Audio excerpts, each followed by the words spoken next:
నమస్కారం, అక్షరం టీవీ న్యూస్కి స్వాగతం. హెడ్లైన్స్ చూద్దాం. ఈ నెల 24 నుంచి కేసీఆర్ బస్సు యాత్ర ప్రారంభం. జగన్పై దాడి కేసులో దుర్గారావును వదిలిన పోలీసులు.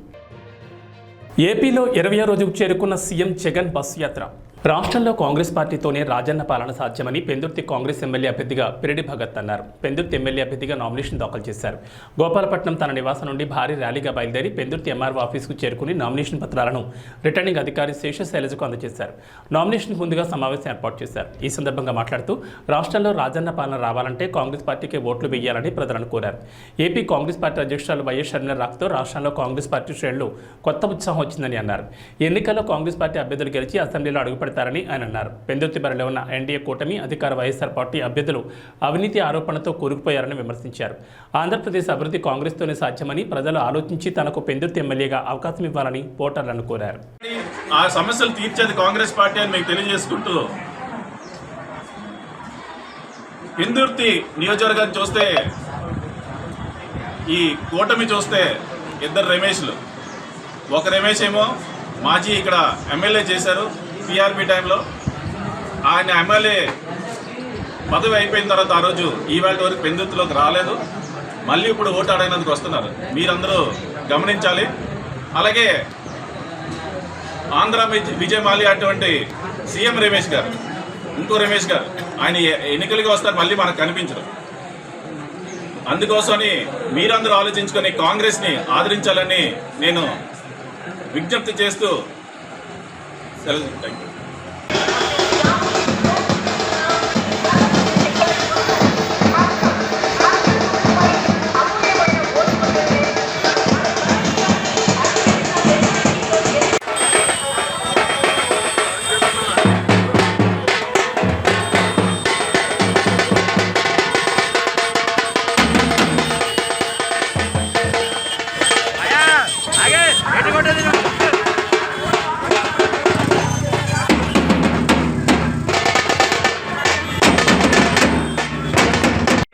ఆ సమస్యలు తీర్చేది కాంగ్రెస్ పార్టీ అని మీకు తెలియజేసుకుంటూ, పెందుర్తి నియోజకవర్గాన్ని చూస్తే, ఈ కూటమి చూస్తే ఇద్దరు రమేష్లు. ఒక రమేష్ ఏమో మాజీ ఇక్కడ ఎమ్మెల్యే చేశారు పిఆర్పి టైంలో. ఆయన ఎమ్మెల్యే పదవి అయిపోయిన తర్వాత ఆ రోజు ఈవేళ వరకు పెందుర్తిలోకి రాలేదు. మళ్ళీ ఇప్పుడు ఓటు అడగనందుకు వస్తున్నారు. మీరందరూ గమనించాలి. అలాగే ఆంధ్ర విజయ్ మాల్యా అటువంటి సీఎం రమేష్ గారు, ఇంకో రమేష్ గారు, ఆయన ఎన్నికలకి వస్తారు, మళ్ళీ మనకు కనిపించరు. అందుకోసమని మీరందరూ ఆలోచించుకొని కాంగ్రెస్ని ఆదరించాలని నేను విజ్ఞప్తి చేస్తూ సెలవు. Thank you. నంద్యాల జిల్లా డోన్ పట్టణంలోని వైఎస్ఆర్సీపీ కార్యాలయంలో మంత్రి బుగ్గన సమావేశం నిర్వహించారు. ఈ సందర్భంగా మాట్లాడుతూ డోన్ నియోజకవర్గం టీడీపీ అభ్యర్థి కోట్ల ప్రెస్ కాన్ఫరెన్స్ పెట్టి ఎక్కడో ఏమో యాక్సిడెంట్ జరిగితే అది నాకు సంబంధించిన కారని ఆరోపణ చేయడం ఎంతవరకు న్యాయమన్నారు. రాజకీయ అనుభవం ఉన్న వాళ్ళు ఏమైనా మాట్లాడేటప్పుడు ఏం జరిగిందని నిజానిజాలు తెలుసుకుని మాట్లాడాలని మంత్రి బుగ్గన ప్రశ్నించారు. ఈ కార్యక్రమంలో నాయకులు పాల్గొన్నారు. డోన్ తెలుగుదేశం ఎమ్మెల్యే అభ్యర్థి కోట్ల సూర్యప్రకాష్ రెడ్డి గారు ఒక ప్రెస్ కాన్ఫరెన్స్ పెట్టి ఏదో ఎక్కడో యాక్సిడెంట్ జరిగిందని, ఆ యాక్సిడెంట్ నాకు సంబంధమని, ఏదో మా పని మనుషులు పూర్వమని అన్నారని, ఎవరో సూసైడ్ చేసుకున్నారని. ప్రకాష్ రెడ్డి గారు, మీరు సీనియర్ కదండి, మీరు సీనియర్, దాదాపు 75 ఏళ్ళు దగ్గర. మీరు ఏదన్నా కానీ ఒక రిపోర్ట్ మీ నోటీస్కి వచ్చినప్పుడు మీరు దాన్ని జాగ్రత్తగా స్టడీ చేసి నిజాలు ఏమని చెప్పి కనుక్కొని మాట్లాడాలి. కానీ ఏది కనుక్కోకుండా ఎక్కడో ఏమో పేపర్లో ఎవరో ఏదో రాసినారని చెప్పి పేపర్ క్లిప్పింగ్ చూసుకొని ప్రెస్ కాన్ఫరెన్స్ అడ్రస్ ఇస్తే, నిజం చెప్పాలంటే అనుభవం ఉన్న రాజకీయ నాయకులు, అంటే ఎస్పెషల్లీ మంత్రి పదవులు అట్లా చేసిన వాళ్ళు ఎప్పుడు కూడా ప్రెస్ కాన్ఫరెన్స్ పెట్టే ముందర 1-2 సార్లు ఫ్యాక్ట్స్ కనుక్కుంటారు. ఎందుకంటే ఫ్యాక్ట్స్ కనుక్కోకుండా ఊరికనే మాట్లాడితే అది నానా పులివచ్చ కథ టైప్ అయిపోతుంది. మనం ఒక బాధ్యత గల పోస్టులో ఉన్నప్పుడు ఎప్పుడైనా కానీ మనం ఏం మాట్లాడినా కూడా దాని వెనకాల నిజాలేమి అనేది ఖచ్చితంగా మనకు ఎవరో ఊరికే చెప్పి మనం ఏదో చెప్పిన మాటలు విని మనం మాట్లాడేది చాలా పొరపాటు. ఒకసారి పబ్లిక్ మనం మాట్లాడే దాని మీద నమ్మకం కోల్పోతే మళ్ళా రాదు. ఎమ్మిగనూరు కేంద్రంలోని టీడీపీ కార్యాలయంలో టీడీపీ పట్టణ కార్యదర్శి దామా నరసింహులు సమావేశం ఏర్పాటు చేశారు. ఈ సందర్భంగా మాట్లాడుతూ ఎమ్మిగనూరు మాజీ municipal chairman Butta Rangaiah YSR party కార్యాలయంలో ప్రెస్ మీట్ నిర్వహించడం జరిగింది. ఆ ప్రెస్ మీట్లో కర్నూలు ఎంపీ సంజీవ్ కుమార్పై అసభ్య పదజాలంతో మాట్లాడడం చాలా విడ్డూరంగా ఉందన్నారు. తిక్క మాటలు మాట్లాడితే సహించేది లేదని హెచ్చరించారు. 4 కోస్తానని మాట్లాడారు. బుట్టా రంగయ్య నీవెంత పోటీ మాగాడవో మాకు తెలుసు, నువ్వెంత నీ బతికెంతని అన్నారు. మాజీ మున్సిపల్ చైర్మన్ బుట్టా రంగయ్య వాళ్ళ పార్టీ ఆఫీసులో ఒక ప్రెస్ మీట్ నిర్వహించడం జరిగింది. ఆ ప్రెస్ మీట్లో కర్నూలు గౌరవ ఎంపీ సంజయ్ కుమార్ గారి గురించి అసభ్య పదజాలంతో మాట్లాడడం జరిగింది. రాజకీయ క్షేత్రంలో ఉన్నప్పుడు విమర్శలు అనేవి సర్వసహజము. అయితే ఆరోగ్యకర వాతావరణంలో విమర్శలు అనేవి ఉండాలా.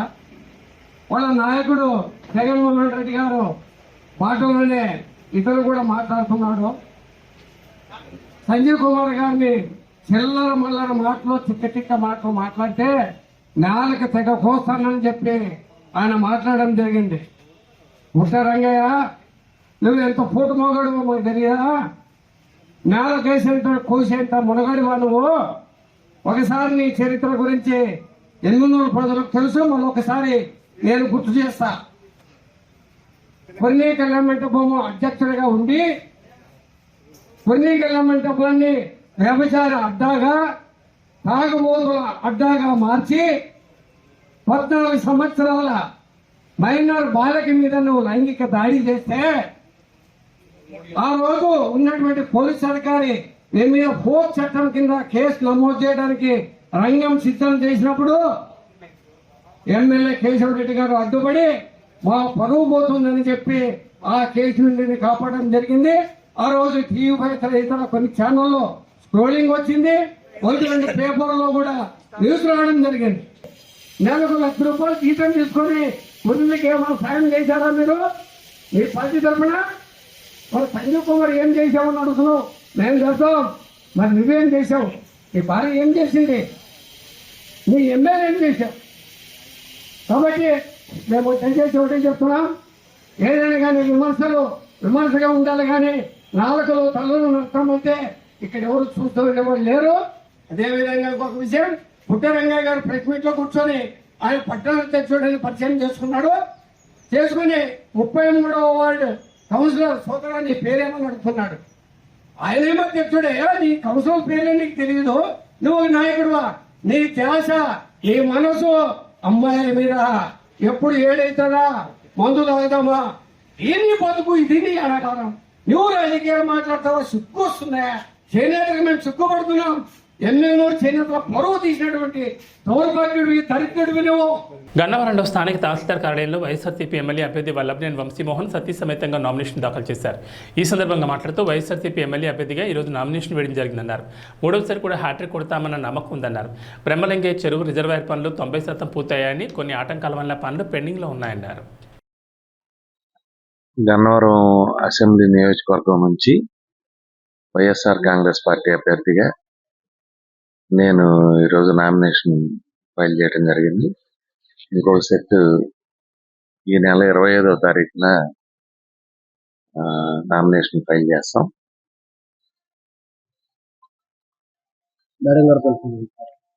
అంటే డమ్మీ అభ్యర్థిగా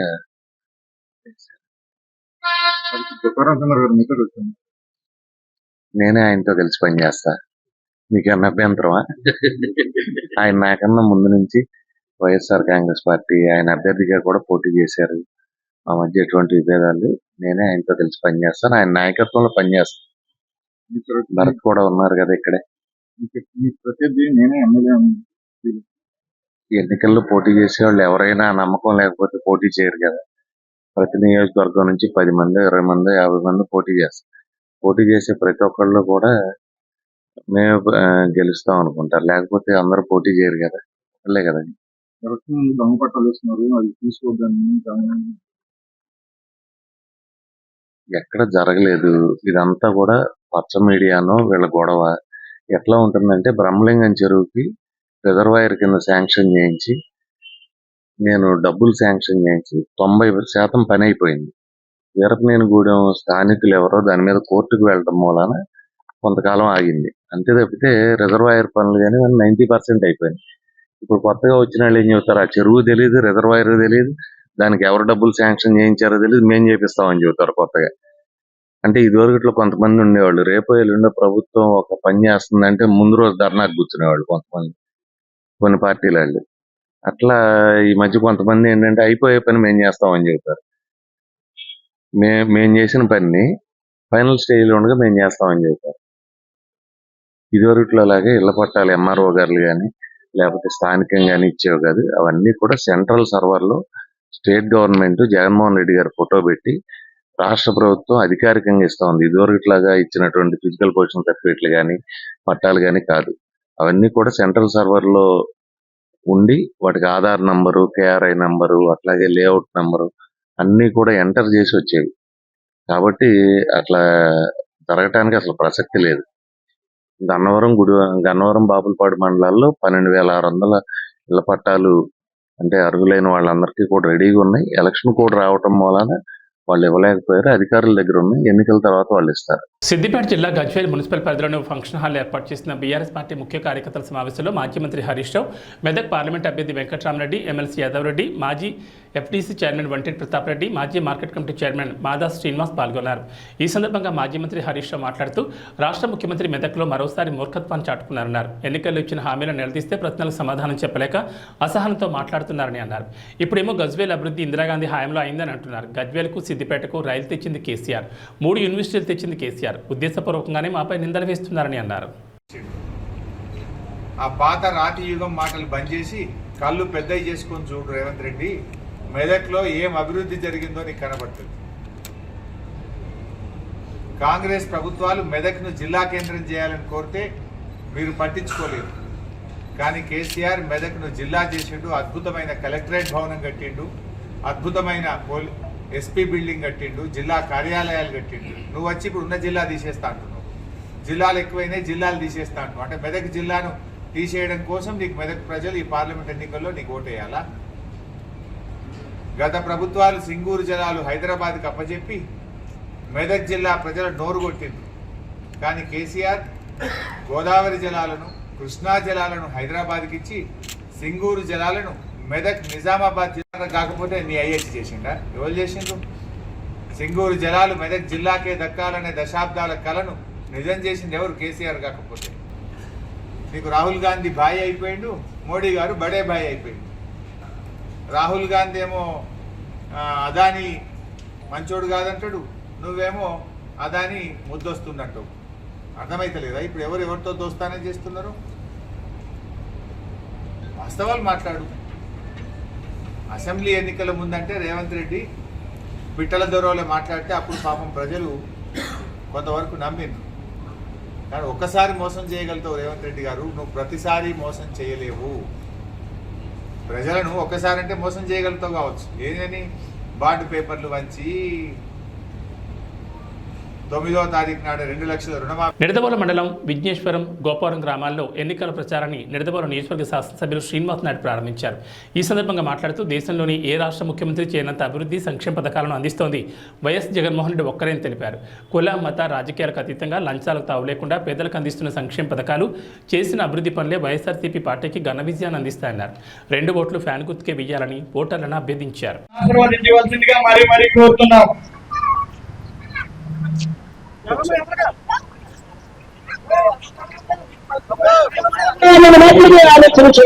ఏ బాబు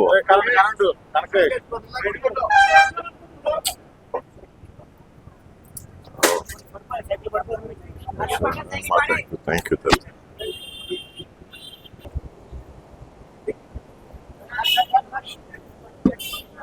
జగన్ గారు పెట్టే పథకాల ద్వారా, జగన్ గారు చేసే పనుల ద్వారా, జగన్ గారు చేసే గ్రామ అభివృద్ధి ద్వారా మనకి ఏ విధంగా ఉపయోగపడుతుందన్నది ఒక్క నిమిషం ఆలోచిస్తే మనమే కరెక్ట్ డెసిషన్ తీసుకుంటాం అమ్మా, సరైన నిర్ణయం తీసుకుంటాం. జగన్ గారు కూడా అదే చెప్తా ఉన్నారు, మీ ఇంట్లో మంచి జరుగుంటే నాకు మద్దతు ఇవ్వండి అని చెప్తా ఉన్నారు. అదే నిదానంతో మేము కూడా ఇక్కడ మీ ముందుకు వచ్చాం. ఈ రోజు ఏదో జనసేన టికెట్ ఇచ్చారని మళ్ళీ గతంలాగా మనం తప్పు చేయకూడదు. అభివృద్ధి కోసం నిరంతరం కృషి బడుగు బలహీన వర్గాలు చెప్పాలమ్మా, నిలుస్తూ మన గతంలో గడప గడపకి వచ్చాను, అందరినీ కూడా కలిసారు. మన జిఎస్ రావు గారి తనయుడు వైఎస్. Thank you. ఇదే విధంగా రాబోయే 5 సంవత్సరాల్లో ఇంకా కూడా అనేక పనులు చేసుకునే అవకాశం మనకు వస్తుందమ్మా. జగన్ గారు సీఎం నుండి నేను ఇక్కడ ఎమ్మెల్యేగా ఉంటే మరి ఈ అవకాశం మనం పోగొట్టుకోకూడదమ్మా. బాగున్నారమ్మా, నమస్తే. 2 ఓట్లు ఇస్తారమ్మా, ఒకటి ఎంపీది అమ్మా. పోనీ డాక్టర్ గూడు శ్రీనివాస్ గారు ఎంపీగా పోటీ పెడుతున్నారు. 2 ఎమ్మెల్యేదమ్మా, నేను శ్రీనివాస్ నాయుడు గారు. 2 కూడా ఫ్యాన్ గుర్తు కొట్టేసి మరి జగన్ గారిని ముఖ్యమంత్రి చేసుకుందాం, నన్ను ఎమ్మెల్యేగా చేయమని కోరుతా ఉన్నాం. నమస్తే, బాగున్నారమ్మా. బాగున్నారా తల్లి?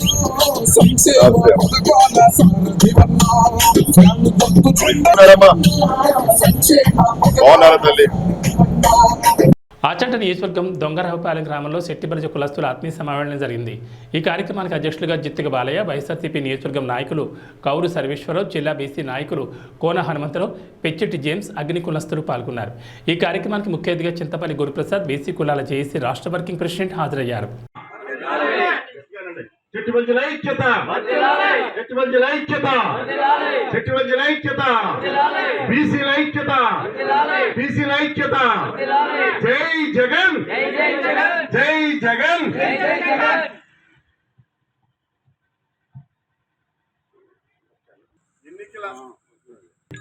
ఎన్నికల జాతర దగ్గరికి వచ్చింది. మరి ఈ జాతర మనం అందరం చూస్తూనే ఉన్నాం. గతంలో చెట్టుబల్జీ కులస్తులకి, గౌడాస్ కానీ తోటి బీసీలకు కానీ పదవులు ఇచ్చిన వాళ్ళు లేరు. ఆర్థికంగా, రాజకీయంగా, సామాజికంగా ఈ జాతులకి మేలు చేసిన నాయకుడు ఎవరు లేరు. కానీ మరి అప్పట్లో మన కుల పెద్దలు, ఈస్ట్ వెస్ట్, అలాగే బాంబేలో ఉన్న పెద్దలు, విశాఖపట్నంలో ఉన్న పెద్దలు, చెన్నైలో ఉన్న కులస్తులందరూ బస్సుల మీద వచ్చి రాజమండ్రి, తణుకు, తాడేపల్లిగూడెంలో భారీ ఎత్తున చెట్టుబల్జీ మహానాడు పెట్టడం జరిగింది. కానీ అప్పట్లో మన నాయకులు డిమాండ్ చేసేవాడు, మాకు 2 ఎంపీ సీట్లు ఇవ్వండి, 5 ఎమ్మెల్యే సీట్లు ఇవ్వండి అని డిమాండ్ చేసేవారు నాయకులు. కానీ ఆదుకున్న నాయకులు లేడు, ఇచ్చినాడు నాయకుడు. అందుకోసం ఈ గుర్తింపుల్లో మనం ఇవాళ ఎవరి పక్షాన ఉండాలి? జగన్మోహన్ రెడ్డి పక్షాన ఉండాలి. తెలుగుదేశం పార్టీ జాతీయ అధ్యక్షుడు నారా చంద్రబాబు నాయుడు పుట్టినరోజు సందర్భంగా వేలువెన్ని గ్రామంలో మొగ సెంటర్ నందు పుట్టినరోజు వేడుకలు ఘనంగా జరిపారు. అనంతరం కేక్ కట్ చేశారు. ఈ కార్యక్రమంలో నాయకులు, కార్యకర్తలు పాల్గొన్నారు.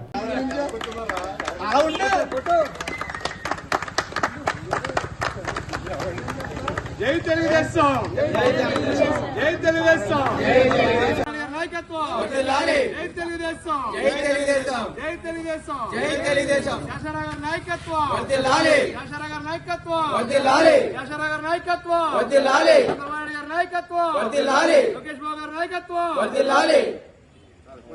అనంతపురం జిల్లా బుక్కరాయ సముద్రం మండలం వడియంపేట గ్రామానందు గల 85 వరల్డ్ స్కూల్కు ప్రభుత్వం నుండి అనుమతులు మంజూరు చేశారని స్కూల్ చైర్పర్సన్ సిహెచ్ కామేశ్వర్ తెలిపారు. ఈ సందర్భంగా మాట్లాడుతూ నాణ్యమైన విద్యను అనంతపురం విద్యార్థులకు అందించాలనే సదుద్దేశంతో అనంతపురంలో ఈ విద్యా సంస్థను స్థాపించడానికి ముఖ్య ఉద్దేశమని అన్నారు. తల్లిదండ్రుల నుంచి మంచి స్పందన ఉందని హర్షం వ్యక్తం చేశారు. కానీ కొంతమంది 85 వరల్డ్ స్కూల్ను అనంతపురంలో కాకుండా అడ్డుకోవడానికి ఎన్నో విశ్వప్రయత్నాలు చేశారని, కానీ న్యాయం, ధర్మం ఎప్పుడు విజయం సాధిస్తుందని అన్నదానికి నిదర్శనంగా అధికారులు నిబంధనలకు లోబడి అనుమతులు మంజూరు చేశారని అన్నారు. నా పేరు Kameswari, 85 world school chairperson. I am very happy to see all of you here and for your presence also. Thankful to come here. And I have worked in Anantapur 10 years back in corporate school as a principal, and I have seen among the parents that they want to provide for their children quality education, and that is not getting from the schools. So 85 world school అనేదాన్ని 85 world school ఇప్పుడు ఒక ప్రత్యేకత ఉంది. Almost అది ఇండియాలో 42 సిటీస్లో 90+ schools 36,000 మంది విద్యార్థులతో నడుస్తుంది. దానికి ఒక ప్రత్యేకమైన బ్రాండ్ ఉంది. అండ్ ఎడ్యుకేషన్ వరల్డ్ స్కూల్లో ఎస్పెషల్లీ ఆటపాటలకు, అలాగే క్వాలిటీ ఎడ్యుకేషన్కి, ఆల్రౌండ్ డెవలప్మెంట్కి, స్కిల్ డెవలప్మెంట్కి ఇంపార్టెన్స్ ఇస్తారు. సో ఈ ఎడ్యుకేషన్ వరల్డ్ స్కూల్ అనంతపూర్లో స్థాపించడానికి వచ్చినప్పుడు చాలామంది తల్లిదండ్రులు మాకు ఎంతో ఆనందాన్ని వ్యక్తపరుస్తూ ఎంతో సహాయం, అలాగే ఎంతో సపోర్టివ్గా నిలబడ్డారు. బట్ కొంతమంది ఎడ్యుకేషన్ వరల్డ్ స్కూల్ని అనంతపూర్లో రానివ్వకుండా చేయడం కోసం పర్మిషన్ ఇవ్వడం జరిగింది. దానికి అధికారులకు ప్రత్యేక ధన్యవాదాలు తెలుపుకుంటున్నాను. అదేవిధంగా మేము ఎడ్యుకేషన్ వరల్డ్ స్కూల్ నుంచి క్వాలిటీ ఎడ్యుకేషన్ ప్రొవైడ్ చేస్తామని చెప్పేసి, అలాగే ఎంతోమంది తల్లిదండ్రులు ఎడ్యుకేషన్ వరల్డ్ స్కూల్లో వాళ్ళ పిల్లల్ని చేర్చడానికి ఆసక్తి పరుస్తూ వచ్చినందుకు వాళ్ళందరికీ కూడా ధన్యవాదాలు తెలియజేస్తూ మాకు కష్టకాలంలో మేము ఇబ్బందులు పడినప్పుడు మాకు సపోర్ట్ చేసిన మిత్రులకి, శ్రేయభిలాషులకి, పాత్రికేయులకి, అలాగే మా స్టాఫ్ మెంబర్కి అందరికీ ధన్యవాదాలు తెలియజేస్తున్నాను.